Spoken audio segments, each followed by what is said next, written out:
Installation ng basement. Ito yung insulation na tayo. Tapos meron tayo nilagay na styrofoam. Yun o. Tinutulak ko lang ito. Ayan, tigas na. Pasok ko dyan o. Right. Dito yan sa ilalim ng basement. Ito sa Hamilton, Ontario. Ito yung styrofoam. Tapos may insulation pa yan sa loob. Doble ang insulation nito. Styrofoam tsaka insulation. Naglagay tayo ng outlet dito. Connected doon. Yun sa ceiling.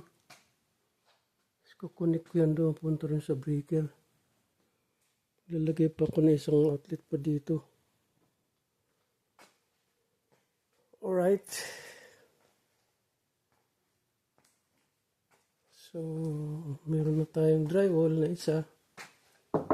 So, nilagyan ko ng patibay dito kasi maglalagay doon ng TV. Dito, kaya ayan. Titibahin ko pa yan. Isa pa siguro dyan, no? Ito bukas siguro. Lagyan ko ng drywall. Meron akong isang outlet pa rito. Yan. Pinasok yan doon. Pinutas ko doon, no? Tapos labas yan dito. I-series ko yan. Maglalagay pa ko isang outlet pa doon. Alright. So, tuloy lang. Tuloy lang ang laban.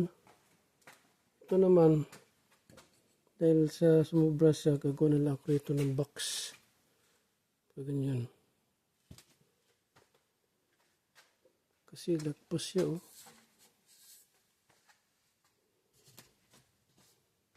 Tignan mo yung mga wire dito sa Canada, oh.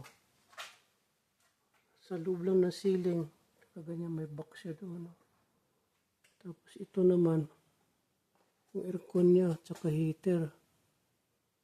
Tapos yan, supply na tubig yan, yung pula na yan, tsaka yung blue. Ito naman yung sa aircon. Supply na aircon yung galing doon, sa furnace. Okay. So, bukas ulit.